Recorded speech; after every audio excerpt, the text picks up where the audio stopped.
Salut la team déterminée, bienvenue dans cette nouvelle vidéo et aujourd'hui on va voir ensemble comment gérer les personnes toxiques. On va avoir 3 solutions pour gérer les personnes toxiques. Alors avant toute chose, si tu découvres ma chaîne, je me suis fixé comme objectif de devenir libre financièrement en moins de 3 ans grâce à l'investissement immobilier. Donc si tu veux suivre mes expériences, bénéficier de mes conseils, de mon partage, abonne-toi à cette chaîne pour ne rien manquer.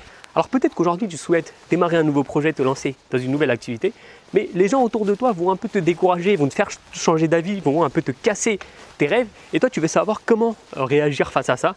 Alors il faut savoir qu'il va y avoir différents types de personnes qui vont avoir des réactions négatives dans ton entourage et avec différentes motivations. Donc il va falloir prendre ça en compte et adapter donc nos réactions à ces différentes personnes. Alors la première des techniques pour diminuer l'impact de ces gens négatifs sur tes projets, sur ta vie de manière générale, ça va tout simplement d'éviter de leur parler de tes projets, d'accord, de leur en parler le moins possible. Il y a un proverbe que j'affectionne tout particulièrement et qui est dire c'est faire rire et faire c'est faire taire.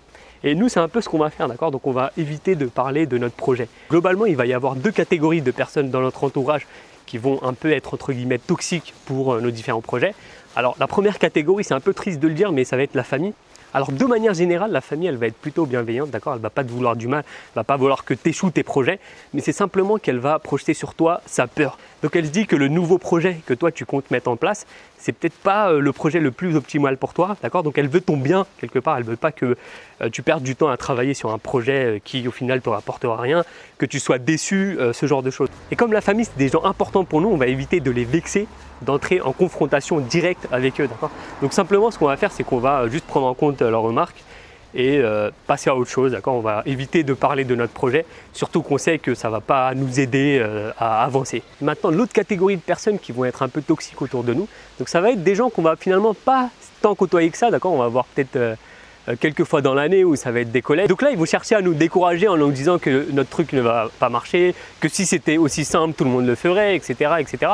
Et là, ce qui est simple, en fait, ce que je fais en général, c'est que je demande tout simplement, est-ce qu'il est déjà passé par cette étape-là? Est-ce qu'il a déjà réalisé ce projet? Est-ce qu'il est légitime pour finalement me dire si ça va marcher ou non? Donc, ils vont se permettre de donner leur avis alors qu'ils n'ont jamais expérimenté la chose. Je trouve ça un peu osé et ça me fait toujours un petit peu marrer. Et ce qui est un peu malsain avec ça, c'est que ces personnes-là, elles vont en général vouloir votre échec parce que votre échec, ça confirmera leur point de vue, ça confirmera que eux ont eu raison de ne pas prendre cette voie alternative, cette façon de travailler que vous êtes en train de mettre en place. Donc là, encore une fois, ce sera une perte d'énergie, d'accord, une perte de temps, d'essayer de les convaincre, d'essayer de leur prouver que vous avez raison. Donc évite tout simplement de parler de ton projet auprès de ces gens-là. Maintenant, la deuxième manière d'éviter les gens toxiques autour de toi va être de s'entourer des gens qui ont le même objectif que toi, la même ambition que toi, qui veulent réaliser la même chose et qui l'ont peut-être déjà fait avant toi. Pour mon cas, j'ai la chance d'avoir plusieurs amis investisseurs dans mon entourage. Et ce qui est intéressant, c'est que ces amis-là, je les ai connus avant de commencer à investir, donc avant même que je m'intéresse à ce sujet-là. On avait d'autres sujets en commun.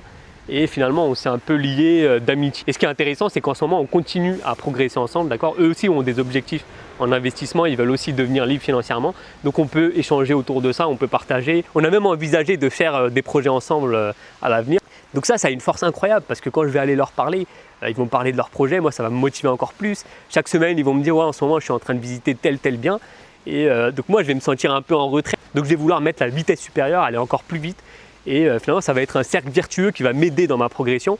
Et pareil, moi, je vais pouvoir les aider, partager avec eux. Donc, c'est vraiment ça qu'il faut que tu recherches, d'accord? Que tu recherches des gens qui, finalement, font la même chose que toi. Pour ça, tu as différents moyens. Donc, soit comme moi, tu as déjà des amis qui sont un peu dans ce milieu-là. Ou sinon, tu vas pouvoir, avec les réseaux aujourd'hui, c'est simple, tu vas pouvoir, que ça soit dans les vidéos YouTube, les articles de blog, etc., tu vas pouvoir parler avec des gens, tu vas pouvoir échanger avec des gens qui ont une expérience peut-être plus avancée que toi ou peut-être qui sont au même stade, mais simplement, ils avancent à leur rythme, toi ça t'inspire, etc. Donc c'est ce qu'on va chercher à faire, on va chercher à s'entourer le plus possible de gens qui ont les mêmes aspirations que nous. Ça va nous motiver dans notre démarche, ça va nous rassurer aussi. Et enfin la troisième technique pour éviter les personnes négatives, là ça rejoint un peu la deuxième technique, ça va être finalement de se créer un écosystème qui va nous aider.